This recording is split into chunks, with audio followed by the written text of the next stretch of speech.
Greetings all. I hope everyone is doing well today. I want to take this opportunity to welcome all of our attendees to this webinar on protecting homes during extreme weather. Next slide.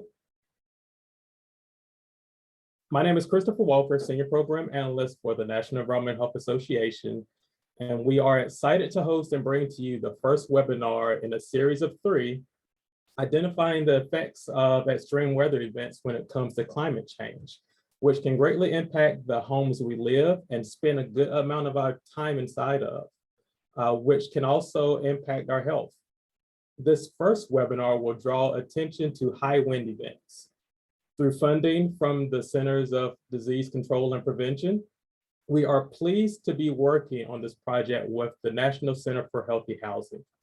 We have collaborated on projects in the past with the focus on housing and health, as we both believe that a healthy home is important for everyone. Our partnership continues to strengthen as we work together to identify gaps and develop resources to meet the needs of protecting housing and health during extreme weather. In our upcoming webinars, we hope to share some of these resources with you. Next slide. A few housekeeping items. For today's presentation, you should have the chat function available to ask questions. We highly recommend and want you to ask questions during the presentations. We will gather these questions and ask in the Q&A portion following our presenters. Also, there will be a survey shared towards the end, and we would greatly appreciate letting us know your thoughts on this webinar. Now I'm going to hand things over to Anna Planke of the National Center for Healthy Housing to talk a little more about the webinar series and the goals of this project. Anna?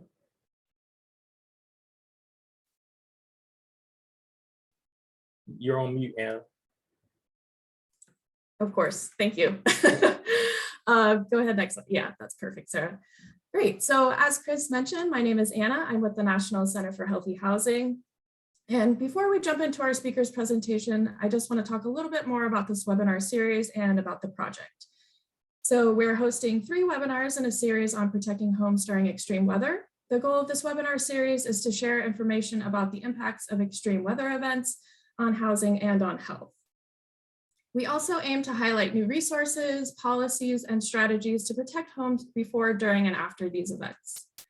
So today is the first in our series. The second will be held in May with a similar structure, but exploring the topics of thermal comfort, extreme heat, and extreme cold. Our final webinar in this series will be held in July, and we'll be discussing climate resiliency and healthy homes. Next slide. All right, and as Chris mentioned in the opening, this project is a collaboration between NCHH, NEHA, and CDC. During this project, our goal is to compile, share, and create new resources on climate change and extreme weather events, and particularly how they are relevant to healthy housing. We also wanted to make sure to highlight and focus on environmental justice, health equity, and also on the populations and the communities that are most affected by a changing climate. And lastly, our goal is to identify needs where public health and healthy housing professionals like us can assist and bridge gaps through creating resources, facilitating connections, or just amplifying and disseminating information that already exists. Go ahead, next slide. Okay, here we have our funding acknowledgement. Again, just highlighting the partnership and collaboration that went into this, and then of course the content disclaimer there. So with that, it's my great pleasure to now introduce Dr. Natasha DeJarnett, who will be moderating for us today. Dr. Natasha DeJarnett is an assistant professor at the Christina Lee Brown Environment Institute at the University of Louisville Division of Environmental Medicine, and she is researching the health impacts of extreme heat exposure and environmental health disparities. In addition, she is a professorial lecturer in environmental and occupational health at the George Washington University Milken Institute School of Public Health. Previously, Dr. DeJarnett was Interim Associate Director of Program and Partnership Development at the National Environmental Health Association, leading research, climate and health, and children's environmental health. She also previously served as a policy analyst at the American Public Health Association, or APHA, where she led the natural environment portfolio, including air and water exposures, along with climate change. Dr. DeJarnett is a member of EPA's Children's Health Protection Advisory Committee, is chair of the governing board of Citizens Climate Education, a president-elect of the Board of Directors of Physicians for Social Responsibility, chair-elect for APHA's Environment Section, member of the advisory board of APHA's Center for Climate, Health, and Equity, a member of the Board of Trustees for the BTS Center, special advisor to the Environmental Health and Equity Collaborative, and a steering committee member of the International Transformational Resilience Coalition. So as you can tell, we are in very good hands. And with that, I'll go ahead and turn it over to you, Natasha. Go ahead. Thank you so much for the kind introduction, Anna. And you can go to the next slide, please. I am truly grateful for this opportunity to participate in this conversation with the National Environmental Health Association and the National Center for Healthy Housing. But I am most excited to hear from our esteemed speakers today. Before you hear from our speakers, I just want to briefly set the foundation for today's discussion. Climate change is the greatest threat to health, and it's hindering our ability to have clean air, safe water, and adversely affects features in our built environment, including housing. It increases our risk of heart and lung diseases, physical injury, mosquito-borne disease, and burdens our mental health. Furthermore, though we're all at risk to the health impacts of climate change, there are some populations like older adults and children, communities on the fence lines of industrial polluters, Native American and tribal communities, communities of color, people experiencing homelessness, and those in impoverished communities that are less able to recover quickly following an extreme weather event, or may lack adequate protection during an event. And they bear the greatest burden of climate change. And climate change actually acts as a threat multiplier for these groups. It can worsen disparities and widen inequities in having safe and healthy communities and access to affordable housing.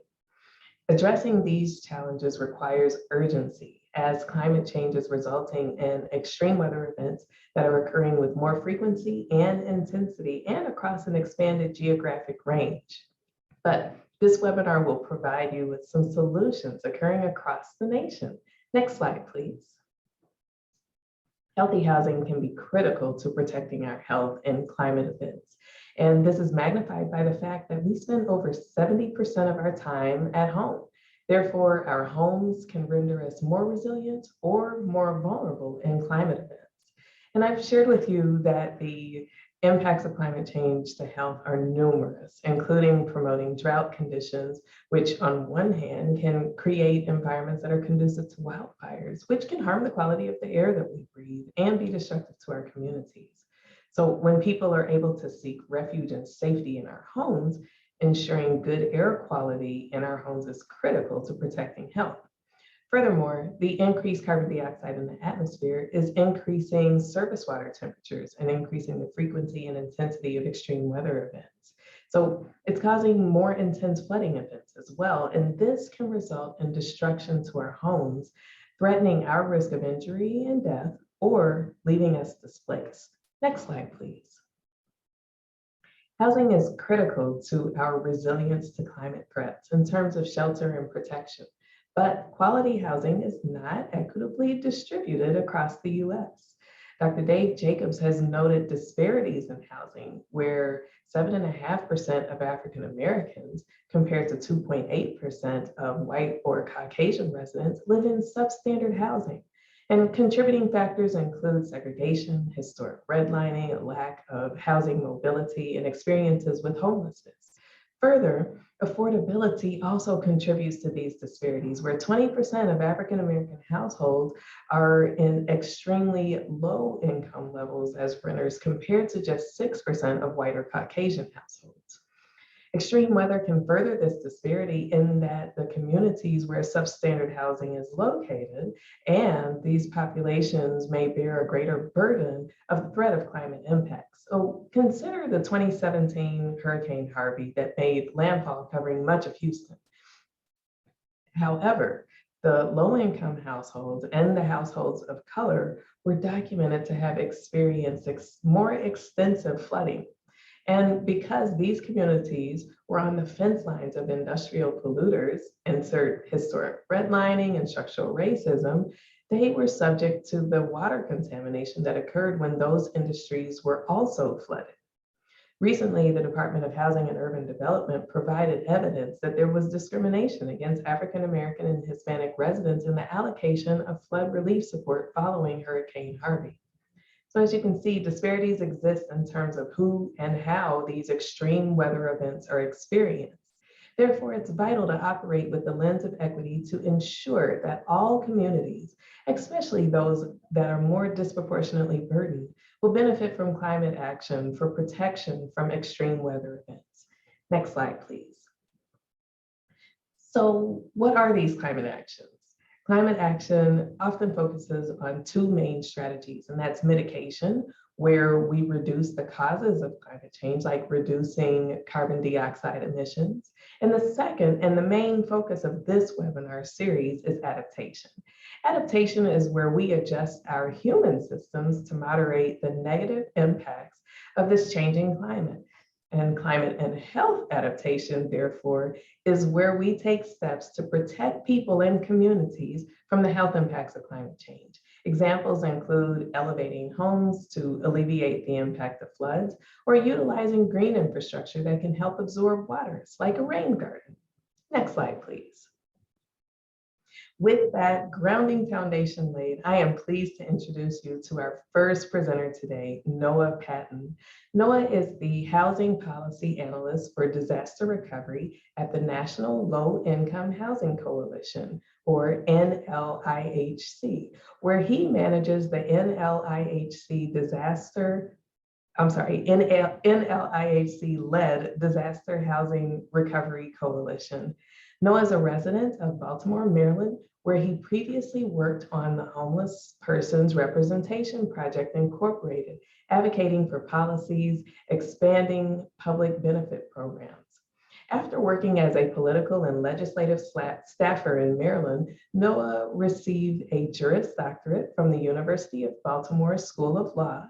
And while in law school, Noah was heavily involved in coordinating the legal observers of the National Lawyers Guild to protect the rights of Baltimore area political protesters, and served as a Kellogg Law Fellow of the NAACP Office of the General Counsel. Noah received his BA in political science from McDaniel College in Westminster, Maryland, and has been a member of the Maryland Bar since 2018. As a reminder, please enter your questions for our presenters at any point during the presentation by using the chat feature, and we'll ask them during the Q&A portion of the webinar. Noah, the floor is yours. Well, thank you so much, Natasha, and an excellent lead in to what I'm going to talk about. So you covered all the preliminary stuff that I'd kind of touch on there. So well done and excellent. I'll take the next slide. Cool. So as was mentioned in my slightly too long bio,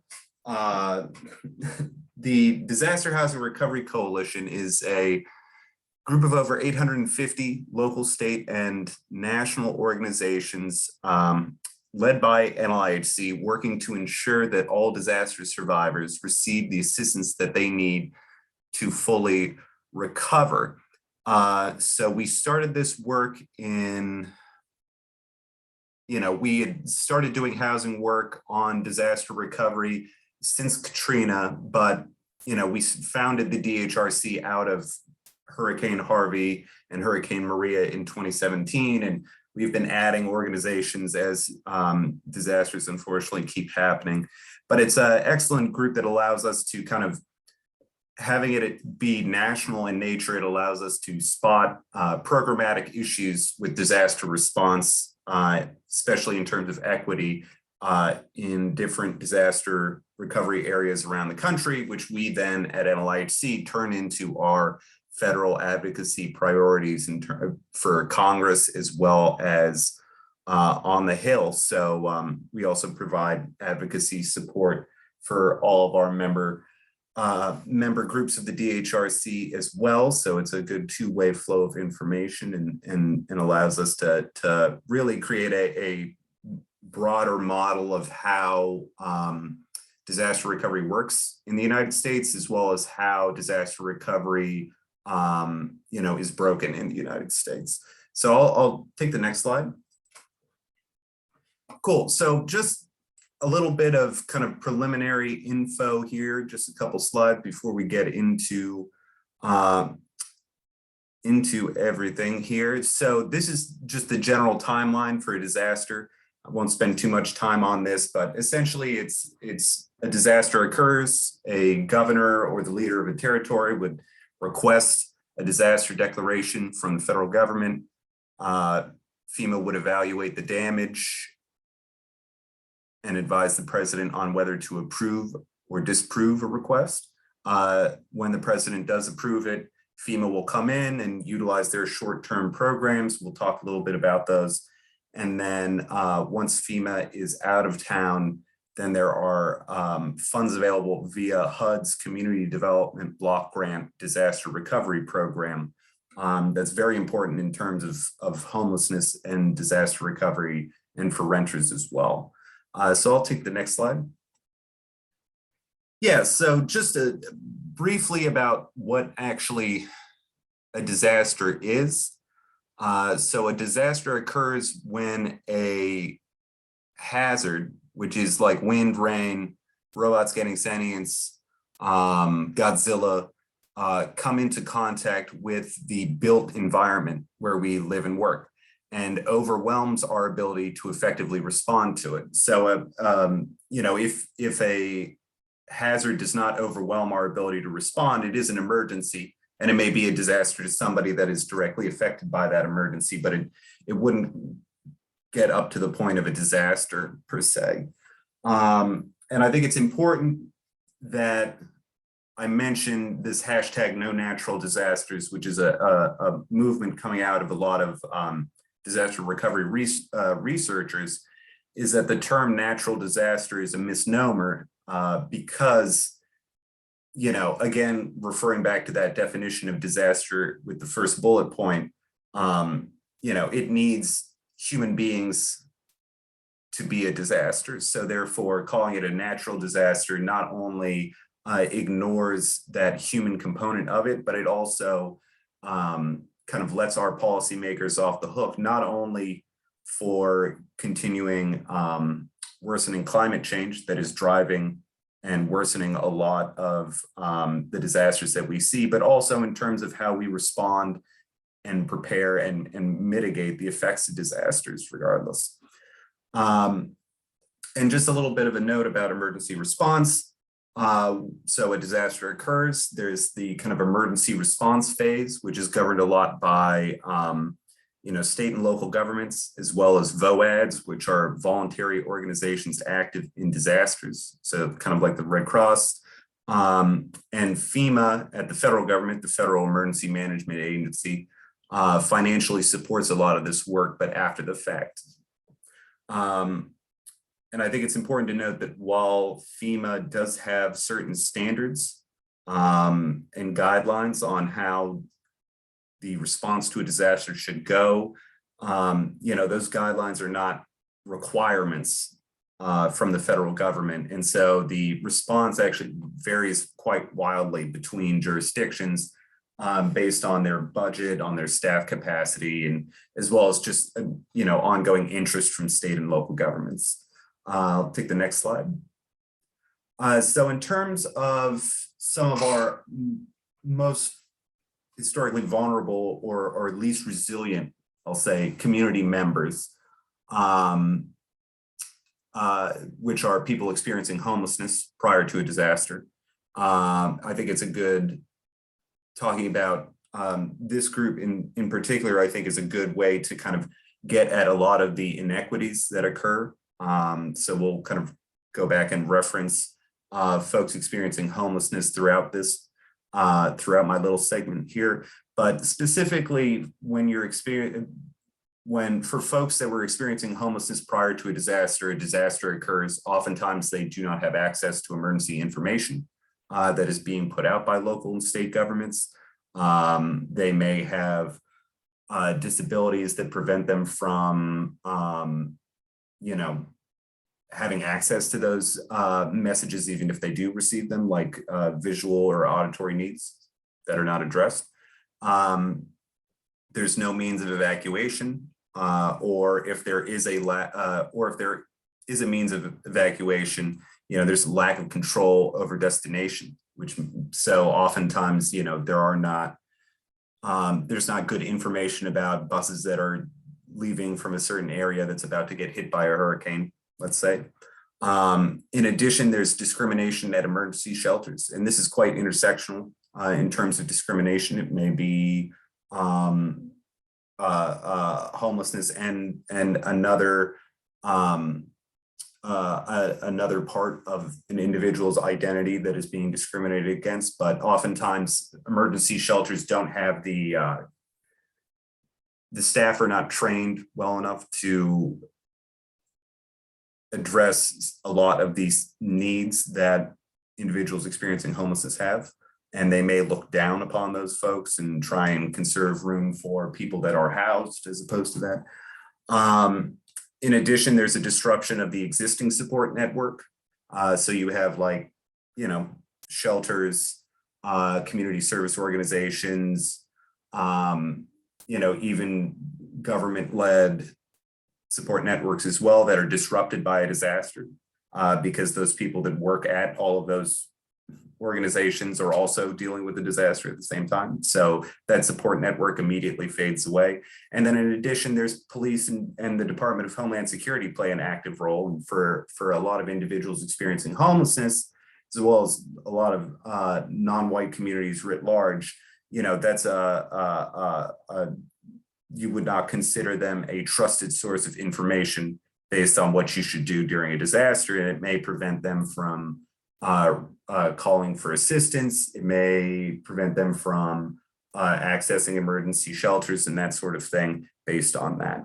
And then in addition, curfews are often immediately set up, which an individual experiencing homelessness on the street obviously does not have a place to stay to get off the street for a curfew. So that leads to further criminalization of their status as unhoused. I'll take the next slide. Yeah, so moving kind of out of that emergency response phase and into this kind of short-term phase, and I'll just make a quick note to say I talk about these things in phases, but it's not necessarily a linear phase. It's circular in that emergency response, short-term recovery, long-term recovery, and preparations for a disaster are pretty much circular. But we kind of start with the emergency response just because it seems like the best place to hop in to the subject, but we'll touch on all of these aspects here. So when a president declares a disaster and FEMA assistance is made eligible to folks living in the disaster area, there's two types of kind of immediate assistance that FEMA provides. There's public assistance, which is assistance to state and local governments, as well as specific nonprofits for the actions that they took immediately during and after the disaster that are eligible. And that's based on reimbursements. And so when you may have heard a lot early on in the pandemic about FEMA reimbursements and that sort of thing. And that's where all those funds live. It's the public assistance program. And then there's this individual assistance program, which is the real kind of meat and potatoes that we utilize here that we work on at NLIHC, because it directly assists individuals that were affected by the disaster.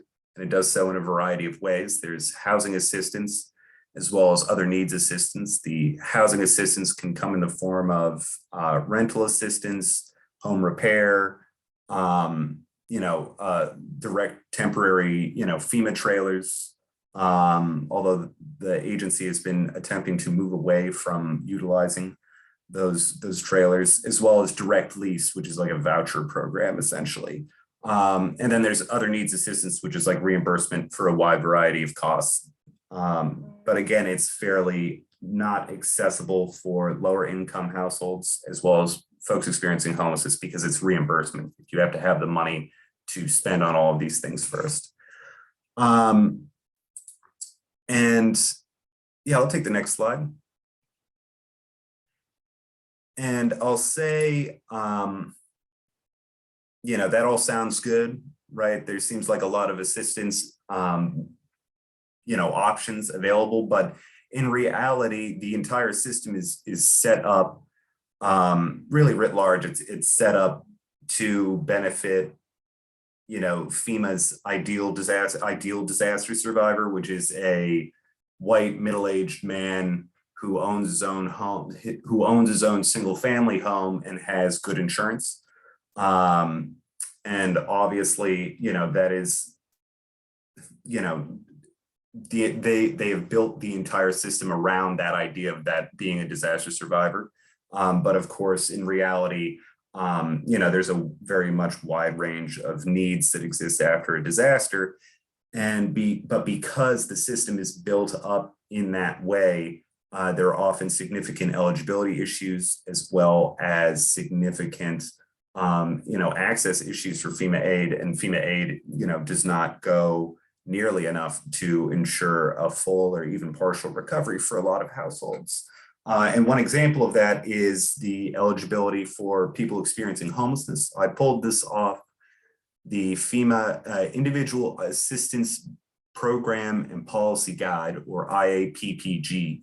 And so FEMA, uniquely amongst federal agencies, differentiates between folks experiencing homelessness and folks that are residents of non-traditional housing, which would be tents, huts, and lean-tos and such. And FEMA essentially does not provide any rental assistance or housing assistance to an individual that was experiencing homelessness prior to a disaster. They do provide some forms of other needs assistance, but again, because that's a reimbursement program, it's pretty much useless to an individual that was already living on the street.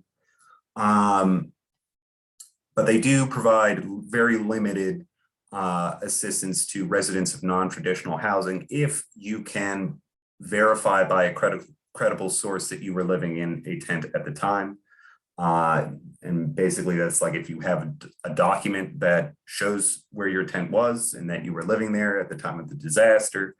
And if you're not able to get that verified, you're only eligible again for the other needs assistance.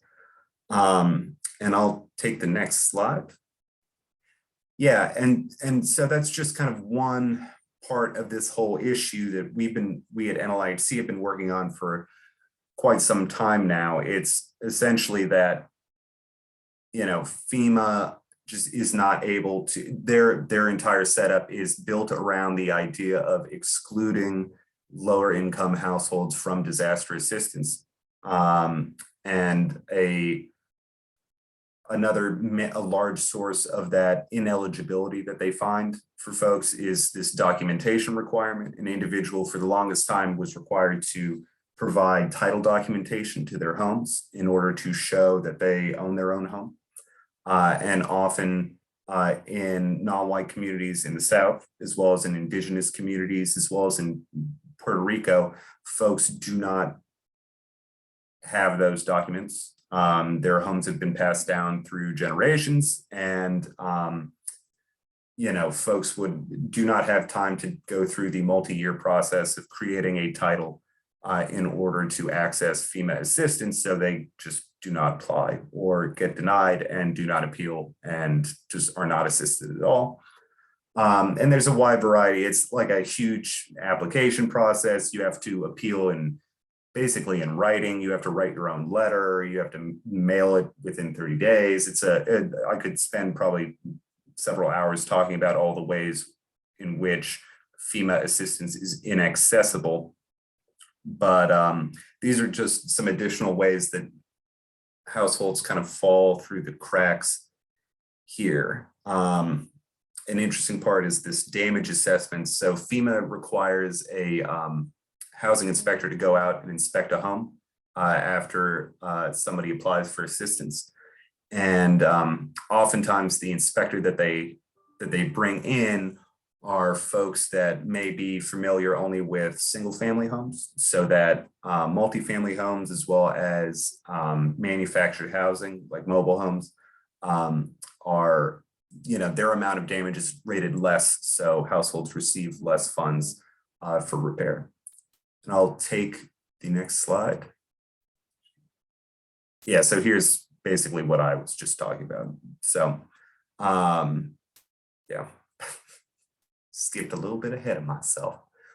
I'll take the next slide. Yeah, so this is kind of a model of what happens, how the amount of housing stock or the amount of homes in an area directly impacts housing recovery, especially during the short-term housing, the short-term portion of disaster response. So you obviously have, you have rental housing.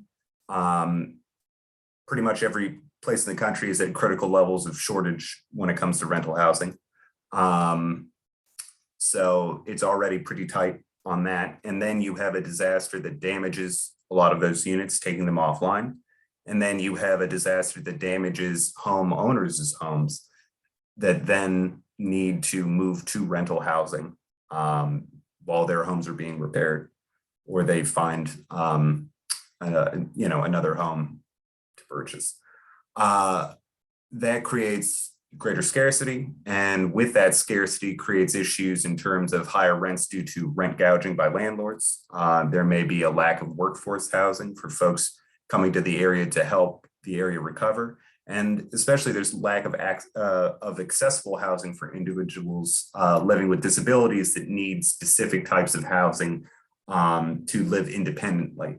And that's a whole other issue with individuals living with disabilities, and a lot of forced institutionalization as a result of this. But basically what that ends up doing is displacing the population and increasing homelessness. And we saw through HUD's point in time count, homeless numbers jump in Houston after 2017's Hurricane Harvey. And we even saw probably most notably would be in the aftermath of Hurricane Maria, we saw levels in homelessness jump across the eastern seaboard as families that had fled Puerto Rico in the aftermath were cut off from FEMA assistance and then lapsed into homelessness there. Next slide. Cool. So then in addition to kind of how the housing stock directly impacts housing recovery, the existing inequality also has a direct impact. And I won't go through all of these, but affordable housing is more likely to be located in areas of greater risk. We actually just released this study that found 450,000 federally subsidized housing homes are in flood-prone areas. There's an unequal pattern of infrastructure maintenance. And that's what kind of Natasha was talking about right at the start, specifically in Houston. And I think it's important to note that 80% of Houston's open ditch drainage system is in majority non-white neighborhoods in Houston. And open ditch drainage is what it sounds like, is a ditch on the side of the road that is supposed to take storm water away, but is easily clogged, creating worse flooding. And so due to that segregation of modern infrastructure, that means that the outcomes for historically marginalized communities are, all the worse. So there's also, all the other things that have to do with redlining and segregation, which is, lack of access to services, reliance on public transit, poor relationships with government entities, as well as a lack of means of communication during disaster situations. And I'll take the next slide. So just touching on this displacement, and this is a cool little study from Chico State. They took folks that were living in Paradise, California. I know this is talking about wildfires, but you see the same effect everywhere in different types of disasters as well. This is a map of where folks moved to after Paradise, California was burnt to the ground. And as you can see, folks that were higher income were able to live closer. That's because they were able to make up that increase in rent that I had mentioned before and access rental housing in that area, whereas folks with lower household incomes were forced to move further away. I'll take the next slide.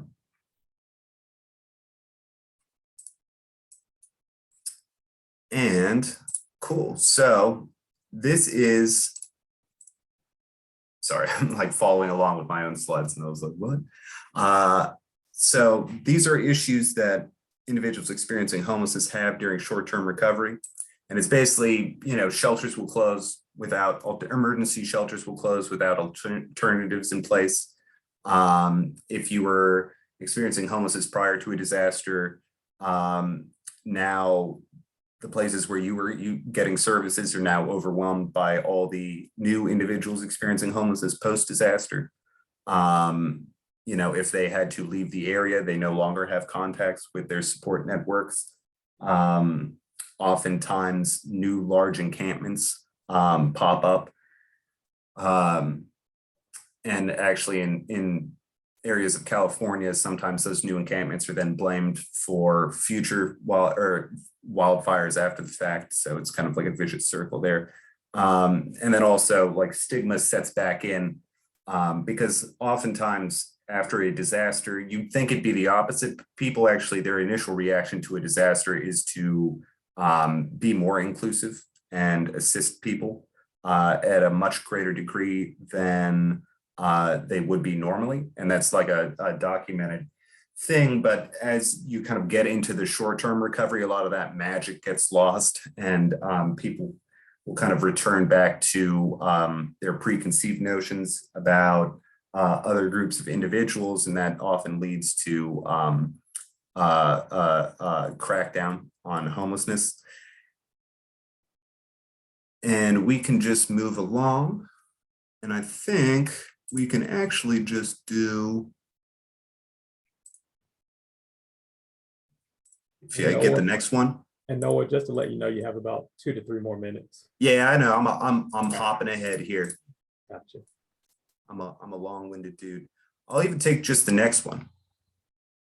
So this is the CDBGDR program. It's the Community Development Block Grant Disaster Recovery Program. And this is the process to get funds from Congress to disaster survivors. And if it seems long and complicated, it's because it is long and complicated.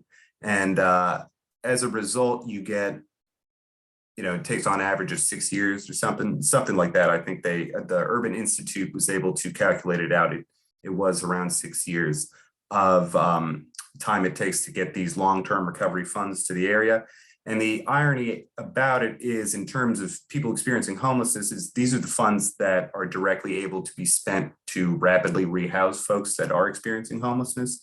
But again, it takes so long to get there, and FEMA programs end so quickly. There's a significant gap there that oftentimes re-traumatizes disaster survivors as their support networks are removed yet again. And it takes this long because it's not a permanently authorized program. And we have a bill, it's the Reform and Disaster Recovery Act of 2021, that would permanently authorize the program and remove a lot of these steps in there to ensure that these funds are getting out quickly to disaster survivors. And I'll just click over to some best practices, slide 31.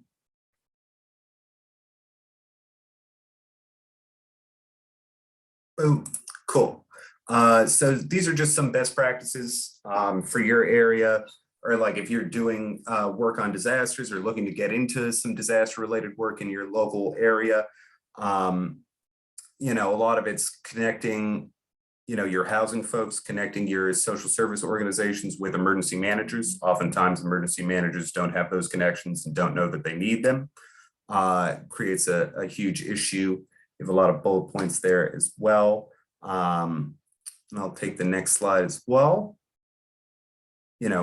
So what you're trying to do is keep shelters open for as long as possible, keep that short-term recovery programs going for as long as humanly possible, because long-term recovery funds are often very slow to get out the door. Hopefully less slow if we pass that Reforming Disaster Recovery Act. But then there's also just ensuring that anti-eviction laws are being pushed in your local area, and pushing for programs that are eligible, with eligibility open to people experiencing homelessness, is also just so important to ensure that some sort of housing solution can be reached by folks living out on the street. And I have some resources there, and on the next slide, and there you go. I'm sure they'll send around the slides for everybody later, and that's about it. Time.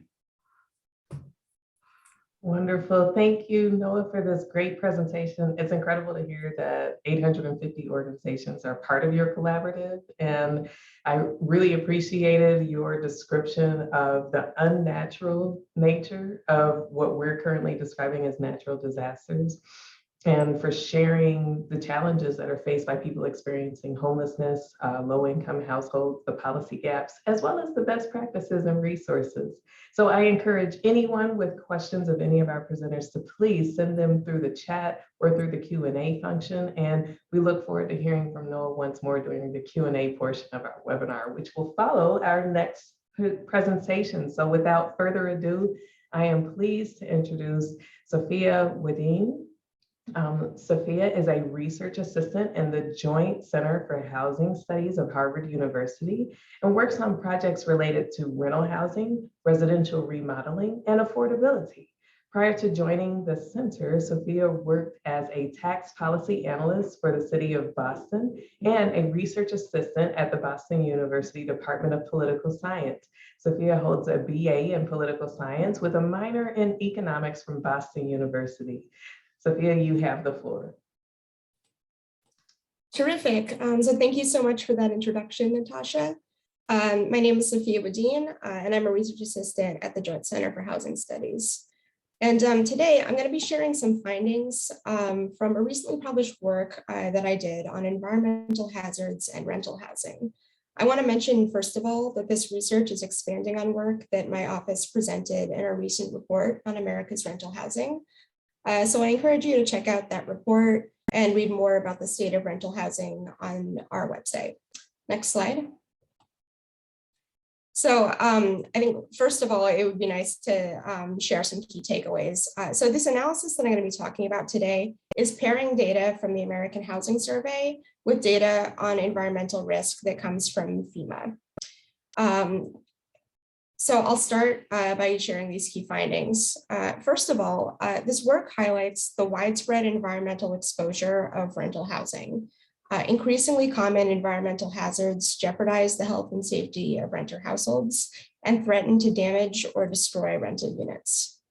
The second key takeaway is that around 40% of all renter occupied units, representing about 17.6 million units overall, are located in areas that have high expected annual losses due to environmental hazards.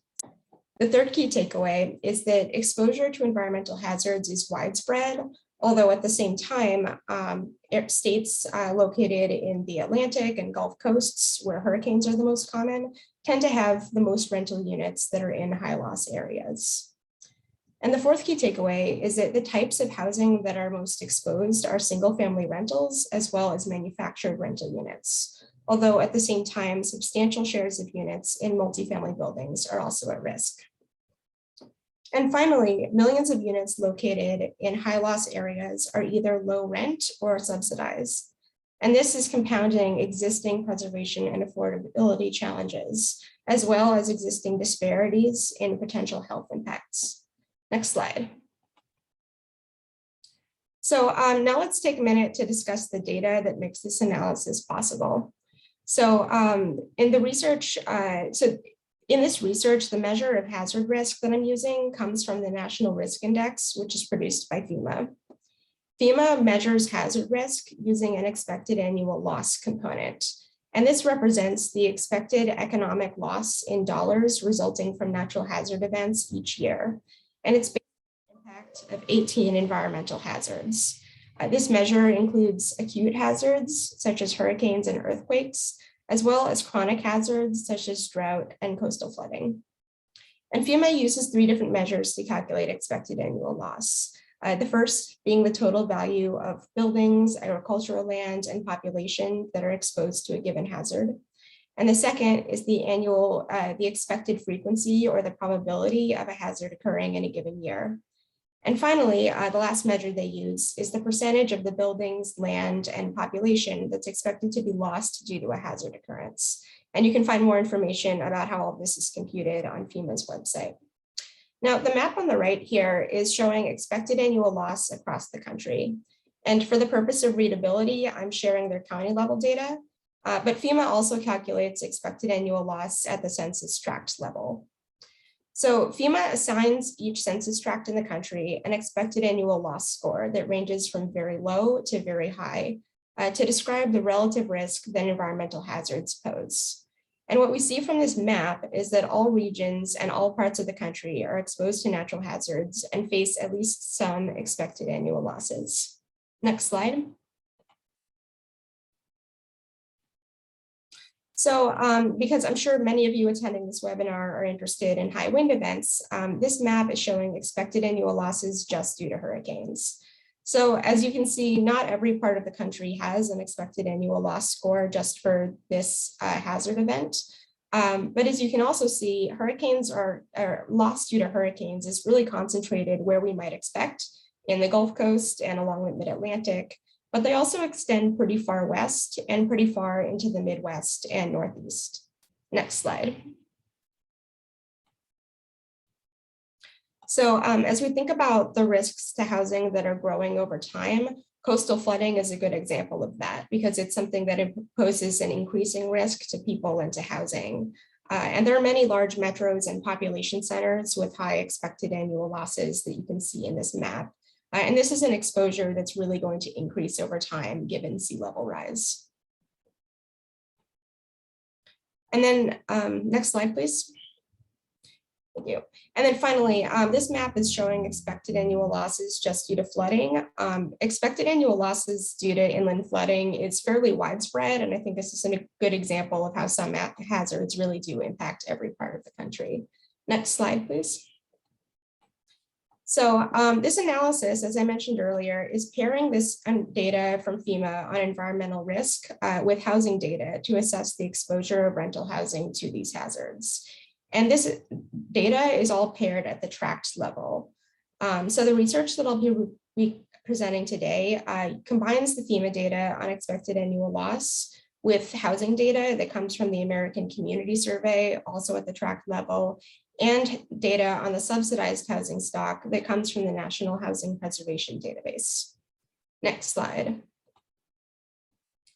So now let's dive into some of the findings. And really the first finding I want to emphasize is how widespread the exposure of housing to environmental hazards is. This map of US counties is showing the number of occupied rental units that are in neighborhoods with at least moderate expected annual losses due to environmental hazards.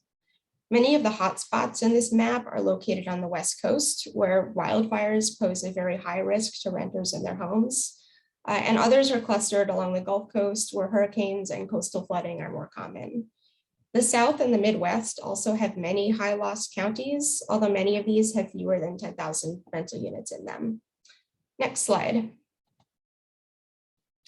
So this is a table showing the number of rental units that are located in areas with relatively moderate, relatively high, or very high expected annual losses, as well as the number of units that are located just in areas with relatively high or very high loss. And it also shows the share of rental units within a state that are located in a high loss area.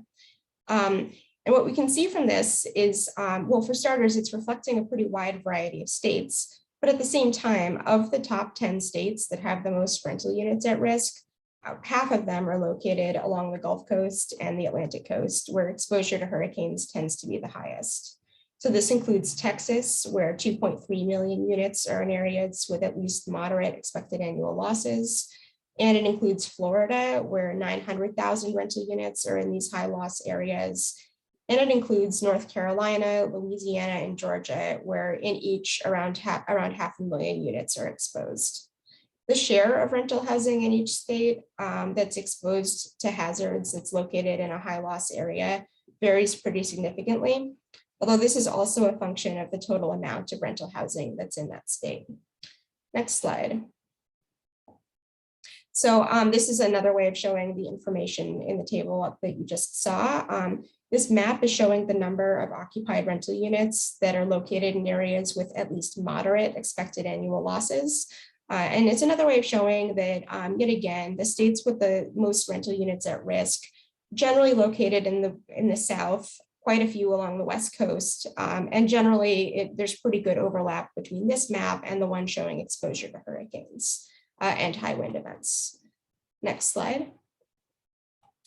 And so this map is showing the number of occupied units just in areas that have a relatively high or a very high expected annual loss. So this is sort of a steeper cutoff than the previous map. And again, still many of the units at risk of loss in these states are located along the Gulf Coast and also along the West Coast. So the state with the most units in high risk areas is California, with around 1.6 million occupied rental units in areas with relatively high or very high expected annual losses. And 1 million occupied rental units in Texas are also located in these areas. And so are more than 250,000 units in Washington, Louisiana, and Florida. Next slide. So environmental hazards pose a threat to different types of rental housing. And this is, that's what this chart is trying to get at. So this bar chart, these bar charts are both showing the number and the share of rental units that are located in areas with at least moderate expected annual losses. And they're broken down by the type of structure that a rental unit is in. So nationally, if we're taking a look at the left chart, single family rentals and manufactured rentals or taking a look at the right chart, are the most likely to be exposed. So overall, 6.6 million occupied single family rentals are located in census tracts with at least moderate expected annual losses. And so are 2.6 million units in small multifamily buildings and more than 7 million units in mid-size and large multifamily buildings. The share of housing units that are at risk is pretty different from the number. Overall, around 45% of single family rentals are in such areas, which is a bit above the between 34 and 39% shares for units in multifamily buildings. And even though manufactured housing units represent a very small share of the rental stock, and they're just 1.1 million of the units in high loss areas, they're also the most likely of any structure type to be at risk. So if you look at the bar chart on the right, 56%, just over half of all manufactured rentals are located in these high loss areas. And manufactured units are also most likely to be rated structurally inadequate by HUD, and therefore they may be especially vulnerable to loss due to hazards. Next slide. So environmental hazards also pose a pretty enormous risk to housing affordability. This chart is showing the number and share of rental units that are located in areas with at least moderate expected annual losses. And many of the units that are at risk are low rent or subsidized. So if we take a look at the chart on the left, 4 million occupied units with contract rents below $600, representing 40% of those rentals, are located in areas with at least moderate expected annual losses due to environmental hazards. And in addition to that, more than 2.1 million subsidized units are located in high-risk areas.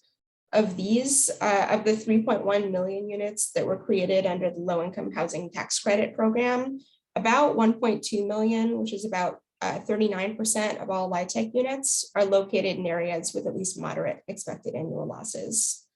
And also at risk are 700,000 of the country's 2.3 million project-based Section 8 or project-based HUD units. And this includes public housing units, it includes project-based Section 8 units, it includes affordable housing for older adults, and supportive housing for low-income householders with disabilities. And finally, 230,000 units in the USDA subsidized stock, which is a rural multifamily housing program with over 400,000 units, are located in these high loss areas. Now, the exposure of these housing units is concerning because there's already a shortage of affordable housing, and these affordable units already face substantial preservation issues. So as my colleagues noted in our recent report on America's Rental Housing 2022, the number and the share of units that rent for less than $600 has been declining for years. And in fact, in roughly the past decade alone, the number of units that rent for less than $600 fell, in real terms, fell by 3.9 million units. And the subsidized stock has a lot of preservation issues too. So many of the LIHTC units are approaching the end of their affordability requirements. In addition, the supply of USDA subsidized units has been on the decline for decades. And much of the public housing stock is already at risk of deterioration and possibly loss due to issues related to construction quality and unmet maintenance needs. So because the supply of low rent units and the supply of subsidized units are already shrinking, massive losses of this stock from environmental hazards would leave low income households with even fewer places to live. Next slide. So these findings show that the risk that environmental hazards pose to housing is widespread, and it has some pretty important implications for housing quality and affordability. The frequency and severity of weather and climate related disasters and hazards has been increasing in recent decades. And with that comes much greater risk to residents and to housing. And there are really a couple of policy needs that emerge from this research. One priority is to reduce the time to build replacement rental housing. My colleague, Carlos Martin, the director of our Remodeling Futures program, authored a report a couple of years ago that illustrated the very long time that it takes between a disaster declaration and the construction of replacement housing, as discussed in prior presentations today. And this report found that building new affordable rental housing was actually one of the most time-consuming activities and tends to take well over 4 years to complete. Another priority is increasing the availability of post-disaster rental assistance, particularly for lowest income households.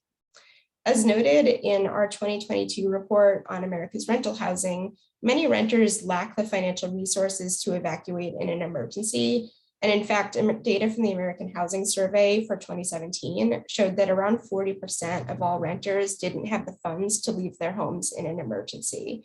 So they need cash to be able to find a new place to live in the meantime.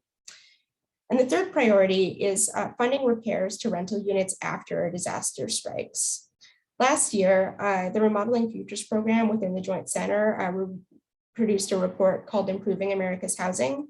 And in that report, we found that spending on disaster repairs for owner-occupied homes has increased a lot over the past decade, and now it makes up about 10% of all of the home improvement spending for homeowners. We don't have comparable data for renters, but renters, on the other hand, are generally not responsible for maintenance and repairs to their homes. So there needs to be some sort of financial support or policy incentives or policy mandates that make sure that rental property owners are taking care of those repairs. And this is especially important because living in housing that is structurally inadequate, or contains mold or another health hazard can cause serious health and safety issues for residents. And lowest income tenants are the most likely to live in substandard housing already, and they're the most likely to be exposed by these hazards. And the final policy priority is we need to invest in retrofitting existing rental housing to make it more resilient to future disasters. These retrofit projects can include things like installing storm shutters, strengthening a home's roof, and elevating systems and equipment. Because exposure to many climate-related hazards is increasing, it's pretty much inevitable that more housing units are going to be exposed. They're going to be in the path of these disasters. So in addition to planning new construction in areas that have lower risk going forward, it's also critical to address the challenges in the housing that we already have and adapt existing housing and mitigate some of the potential damages and health impacts caused by environmental hazards. So with that, I will say thank you and open this up for questions. Thank you so much, Sophia, for sharing this innovative research. And it's really interesting to see comparing this environmental risk data with housing data to show that we're all at risk to loss. We are at time on this webinar, but we've already received some questions for Q&A. So I'm hoping we can do a quick lightning round and maybe both of you can take about 30 seconds to answer some questions that have been directed towards you. And then we'll turn it back to Anna to round things out. So Sophia, you mentioned about the need for retrofitting existing rental housing. Where do you see the most urgent need to do that? Well, retrofitting existing rental housing, it's really, I mean, it's a critical and I think also an emerging area in remodeling research. I mean, I think the main challenge, at least in terms of population, is right that renters are not the ones responsible for their units. It's the landlords and the rental property owners who need to be the ones. They're the ones making these improvements. Which is why I suggested that financial assistance and policy mandates and policy incentives, I think, can probably all be used to help make those improvements. Because there's a very wide variety of retrofits that can help. I think the challenge is more this sort of incentive issue where the property owner often doesn't live there, and the tenant may have to suffer health consequences if these challenges aren't addressed. Thank you, Sophia. And then we've got a quick question also for Noah. So Noah, we're in the age of COVID, and COVID has altered our climate response and has worsened, or climate has worsened COVID in some ways. And so the disaster housing assistance programs, do they apply to non-weather disasters such as pandemics? Man, I wish. But no.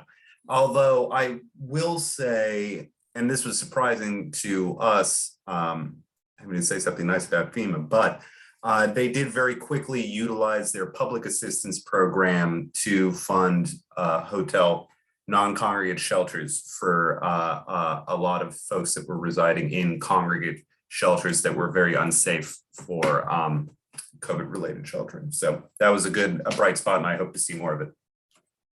Well, thank you both so much for your insights, your expertise that you've shared today. It has been a wonderful opportunity to learn from the both of you and the great work that you and your organizations are carrying out. With that, I will turn it back to Anna to close out our webinar.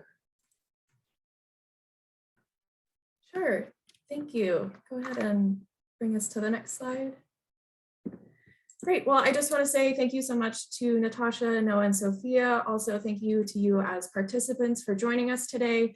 As we wrap up, you'll see on your screen there, we have some resources that we've gathered from CDC and others about centering equity and environmental justice in climate work. We just wanted to take a quick second to highlight these resources and note there are many more out there about these important topics. Next slide.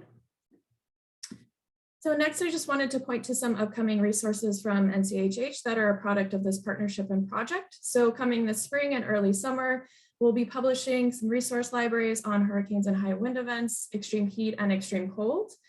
Our first will be on this topic that we've been discussing today of hurricanes and high wind events, and we'll include sections on how to prepare before, during, and after hurricane, as well as at-risk populations. And as always, we're going to be approaching these with a healthy housing lens. Next slide. So in closing, these upcoming resources will be available on our emergency preparedness and response webpage, and that bit.ly is there up on your screen. Next slide. Also, our next webinar in this series will be coming this May, and we will be exploring the topics of thermal comfort, extreme heat, and extreme cold. So be on the lookout for that in the upcoming months. Next slide. And lastly, I just want to say thank you again so much to our moderator and presenters, Natasha, Noah, and Sophia. I would also like to thank our partners at NEHA and CDC. And lastly, a thank you to all of you as participants. So that concludes today's webinar. Everybody have a great rest of your day. Thanks.